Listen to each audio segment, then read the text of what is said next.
السلام علیکم ورحمۃ اللہ وبرکاتہ۔ آج میں آپ لوگوں کو کچھ ایسے کام بتانے جا رہا ہوں جن کے کرنے سے گھر میں بے برکتی، نحوست، تنگ دستی، فاقہ بیماریاں داخل ہوتی ہیں۔ گھر میں بے برکتی، تنگ دستی آنے کے کچھ اسباب بزرگوں نے کتابوں میں لکھے ہیں، وہ اسباب میں آج آپ لوگوں کو بتانے جا رہا ہوں۔ بے برکتی کہتے ہیں کہ کمائی تو بہت ہے، لاکھ روپے کی کمائی ہے، لیکن خرچے اتنے زیادہ ہیں کہ ہمارے اوپر قرضہ بھی رہتا ہے، خرچے پورے نہیں ہو پاتے ہیں، اس کو کہا جاتا ہے بے برکتی۔ اور برکت کہا جاتا ہے کہ کمائی کم ہے لیکن اللہ تعالیٰ اس کمائی میں اتنی برکت دے دیتا ہے کہ سارے خرچے بھی پورے ہو جاتے ہیں اور بچ بھی جاتا ہے، اور فیوچر کے لیے ہم جوڑ کے بھی رکھ لیتے ہیں، اور کسی کا کوئی قرض ہمارے اوپر نہیں ہوتا، بیماریاں نہیں آتی ہیں۔ یہ برکت اور رحمت اور اللہ کا فضل و کرم کہا جاتا ہے۔ تو کچھ ایسے اسباب، کچھ ایسے کام جن کے بارے میں بزرگوں نے لکھا ہے کہ یہ کام گھر میں نہیں ہونا چاہیے، اگر کسی گھر میں یہ کام ہوں گے تو اس گھر میں بے برکتی، نحوست، تنگ دستی، فاقہ بیماریاں آئیں گی۔ وہ کام کون کون سے ہیں؟ نمبر 1، مہمان کو حقارت سے دیکھنا۔ ہمارے یہاں کوئی مہمان آیا، ہم اس کو حقارت سے دیکھ رہے ہیں اور اس کو اپنے اوپر بوجھ سمجھ رہے ہیں، اور مہمان آیا تو ہم یہ سوچ رہے ہیں یار یہ کیوں آ گیا، یار ٹینشن ہو گئی، خرچہ ہو جائے گا، کام بڑھ جائے گا، یہ کیوں آ گیا، نہیں آنا چاہیے تھا۔ تو مہمان کو حقارت سے دیکھنا یہ بھی جو ہے فاقہ، تنگ دستی اور بیماری کے اسباب میں سے بزرگوں نے لکھا ہے۔ ہمارے یہاں کوئی مہمان آتا ہے ہم اس کو عزت دیں، احترام دیں، اس کی خاطر تواضع کریں اور اس کے ساتھ اچھے اخلاق سے پیش آئیں، اور مہمان کو اپنے گھر کے لیے رحمت اور برکت کا ذریعہ سمجھیں، کیونکہ جس گھر میں مہمان آتے ہیں اس گھر میں رحمت اور برکت داخل ہوتی ہے، ٹھیک ہے نا۔ نمبر 2، قرآن کو بے وضو ہاتھ لگانا۔ بے وضو ہاتھ لگانا قرآن کو، اس کو بھی بزرگوں نے فاقہ، تنگ دستی اور بیماری کے اسباب میں سے لکھا ہے۔ نمبر 3، بغیر بسم اللہ کے کھانا، دعا پڑھے بغیر کھانا کھانا، اس سے بھی گھر میں جو ہے وہ بے برکتی داخل ہوتی ہے۔ ہم لوگ تو صبح شام ناشتہ پانی، کھانا پینا سب کچھ کرتے ہیں، دعا میں یاد ہی نہیں رہتی ہے، اسی لیے دعا پڑھ کر ہمیں کھانا کھانا چاہیے۔ نمبر 4، کھڑے ہو کر کھانا۔ کھڑے ہو کر کھانا کھانے سے بھی، یہ بھی جو ہے کھڑے ہو کر کھانا کھانے کی عادت اور کھڑے ہو کر کھانا کھانا یا پانی پینا، اس کو بھی بزرگوں نے تنگ دستی کے اسباب میں شمار کیا ہے۔ نمبر 5، جوتے پہن کر کھانا، یہ بھی جو ہے سنت کے خلاف ہے۔ جوتے اتار کر، چپل اتار کر ہمیں کھانا کھانا چاہیے۔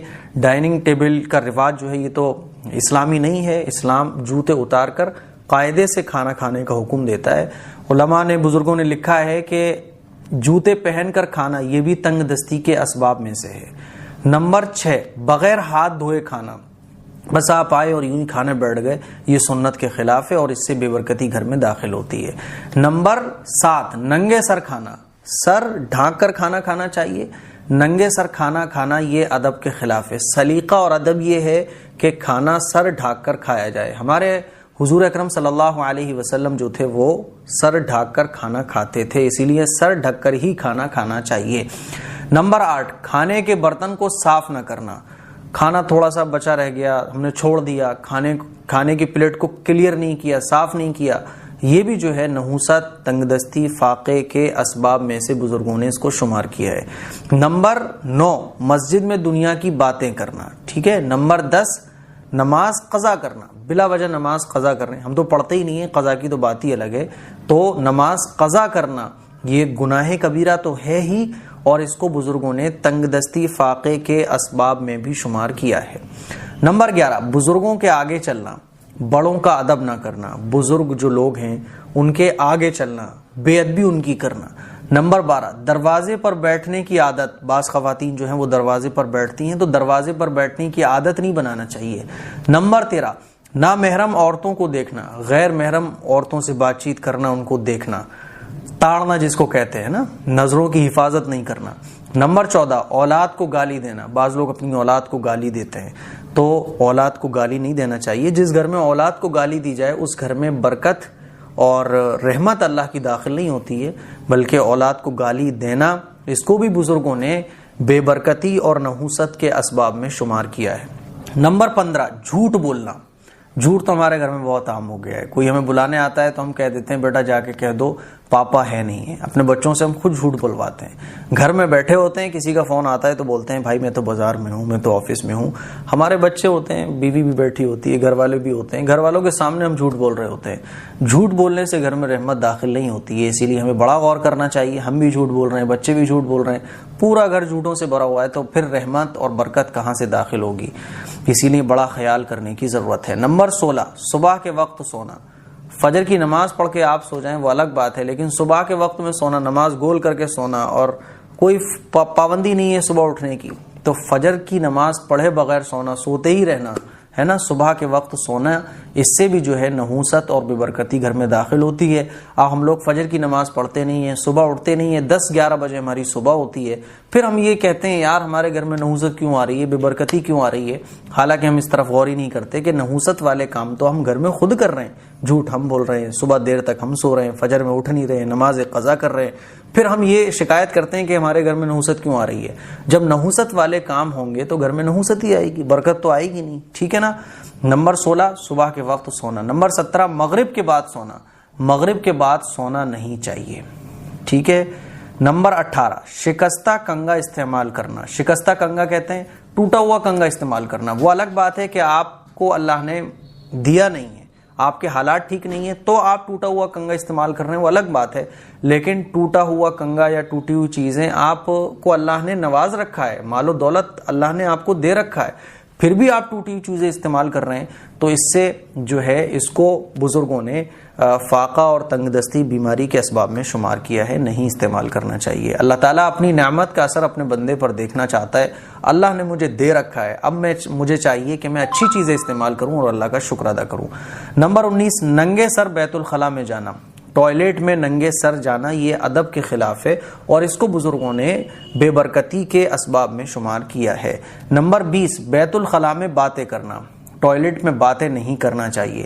نمبر 21، بیت الخلاء میں تھوکنا، بلا ضرورت تھوکنا۔ ایک تو یہ کہ ضرورت ہے نا، تو آپ تھوک رہے ہیں تو نو پرابلم، لیکن بلا ضرورت تھوکنا اس کو بھی بے برکتی کے اسباب میں بزرگوں نے شمار کیا ہے۔ نمبر 22، گھر والوں سے لڑتے رہنا۔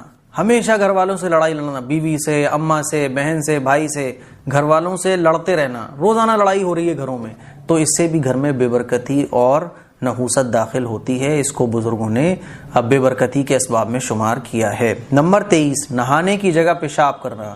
عادتی بنانا چاہیے، کبھی کبھی آپ اگر باتھ روم میں نہانے کی جگہ پہ پیشاب کر لیتے ہیں وہ الگ بات ہے، لیکن نہانے کی جگہ پر ہی پیشاب کرنے کی عادت بنا لینا، اس کو بزرگوں نے بے برکتی اور بیماری کے اسباب میں شمار کیا ہے۔ نمبر 24، کھڑے ہو کر نہانا۔ کھڑے ہو کر نہانا، ویسے تو آپ نہا سکتے ہیں لیکن ادب یہ ہے بیٹھ کر نہانا چاہیے۔ شاور وغیرہ لگوا ہے تو آپ کھڑے ہو کر بھی نہا سکتے ہیں، لیکن سلیقہ یہی ہے کہ بیٹھ کر نہانا چاہیے۔ شاور لگوا ہے تو کھڑے ہو کر نہا سکتے ہیں، لیکن ویسے نارمل کنڈیشن میں بالٹی وغیرہ بکٹ وغیرہ سے اگر آپ نہا رہے ہیں تو بیٹھ کر ہی نہانا چاہیے۔ نمبر 25، فقیر کو جھڑکنا۔ فقیر اگر آپ کے دروازے پر مانگنے آیا ہے تو اگر آپ کچھ دینا چاہتے ہیں تو دے دیں، اور اگر نہیں دینا ہے تو اس کو جھڑکے نہ، اس کو بے عزت نہ کریں، اسے رسوا نہ کریں۔